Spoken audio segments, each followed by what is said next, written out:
Hello Libra, Sun, Moon, Rising at Venus signs. Kamusta kayo? Sana po ay nasa mabuti kayong kalagayan. Welcome back po sa Star Tarot. Kung bago kayo dito, welcome din kayo. Thank you sa inyong support. I truly appreciate it. God bless you all po.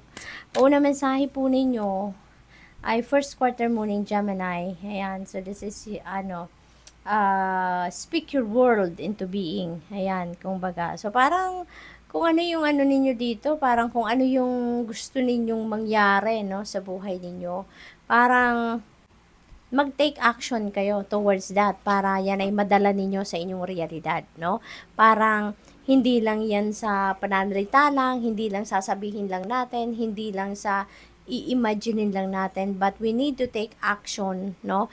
Para mangyari, no, sa realidad natin kung ano man yung mga ini-envision natin para sa buhay natin. So, we have first quarter moon and Leo, be humble, Libra, no? Ito yung panawagan sa inyo sa ngayon, be humble, no, right? Very simple and straight forward. So, new moon in Aquarius, open up to change, Libra. Siguro, ang iba sa inyo dito, uncomfortable, no? Kapag merong pagbabago or merong nagbabago. Maaari din ang iba sa inyo dito is tawag dito, hindi, alam mo yun, yung nakakaramdam kayo ng discomfort kapag merong nababago sa routine, kapag merong nababago sa mga nangyayari, no, sa buhay ninyo. May ganun yung parang ano tayo, yung parang nagiging aligaga tayo, yung parang natatakot tayo. May mga ganun tayong na-experience na sa ibang tao na nagiging ganun ang reaction. Kaya, this is a heads up para sa'yo, no? This is a heads up para doon sa mga Libra na ganun ang nangyayari, nagkakaroon ng discomfort, na buksan naman ninyo ang inyong isipan, no? Or ang inyong sarili para sa mga pagbabago. Kasi sometimes, or should I say, most of the time, yung mga pagbabago sa buhay natin is a good thing, 'di ba? Kasi yung mga pagbabago na 'yan, binibigay yan sa atin ng universe na pagkakataon para ma-reshape natin ang buhay natin, ma-reshape natin ang mga bagay or sitwasyon sa buhay natin for the better. We have that chance, no, na binibigay sa atin ng universe para magawa natin yung gusto nating baguhin sa ating mga sitwasyon. We can make adjustments, we can make things para mas ma-improve natin ang ating sitwasyon, 'di ba? So what else? We have first quarter moon in Aries, step into your power, Libra. Step into your power. Meron kayong kapangyarihan within you, no, to run your life, to manifest whatever it is that you want to manifest in your life, yung mga ganon. Kaya wag ninyong hayaan na patakbuhin ang buhay ninyo ng ibang tao. Huwag ninyong hayaan na ang ibang tao yung magdidikta, no, sa inyo kung ano ang dapat ninyong gawin or kung ano yung dapat ninyong maging sitwasyon, ano magiging desisyon ninyo, yung ganon. So, parang in this message, step into your power. Parang ang iba sa inyo nandoon sa sitwasyon na yon, na you are being run by other people. Your life is being run by other people. Kaya inibitahan kayo dito na free up yourself, no, from that restrictive energy and step into your power because you know that you have that power. Baka natatakot lang kayo, no? Natatakot lang kayong lumabas diyan sa sitwasyon na yan. Kaya eto, parang ini-encourage kayo dito na Libra, you have that power within yourself. So, i-embrace ninyo yan, no? Palayain nyo na ang inyong sarili diyan from being run by other people or by dictated by other people. So we have full moon in Libra, find the balance. Okay? So definitely meron dito mga imbalances na nangyayari sa buhay ng iba sa inyo, Libra. Kaya maaaring kailangan muna ninyo dito na mag-step back kayo ng kahit saglit lang doon sa inyong mga pinagkakaabalahan. Mag-step back muna kayo doon sa mga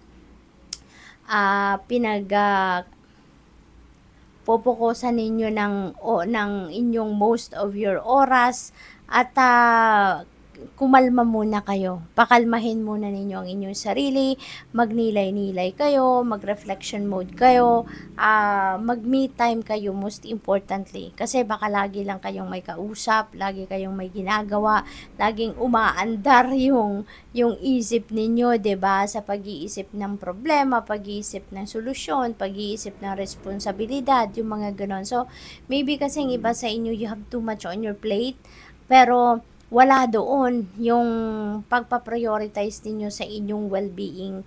Baka wala doon sa listahan ng mga priorities ninyo yung pangangalaga sa inyong overall health, no? Libra.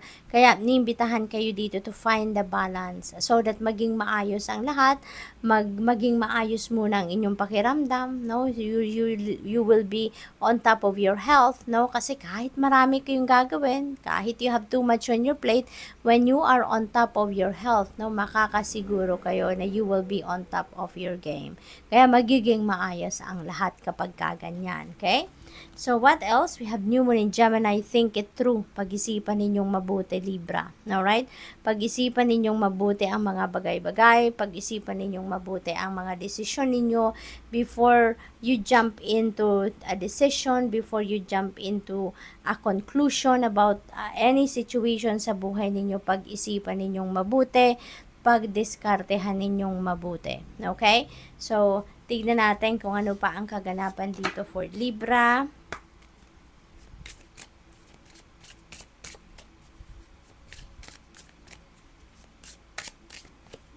We have angel number 1551. Ayan, hold your vision. Napakaganda kasi sa pagkakataong ito, nandito kayo sa parang high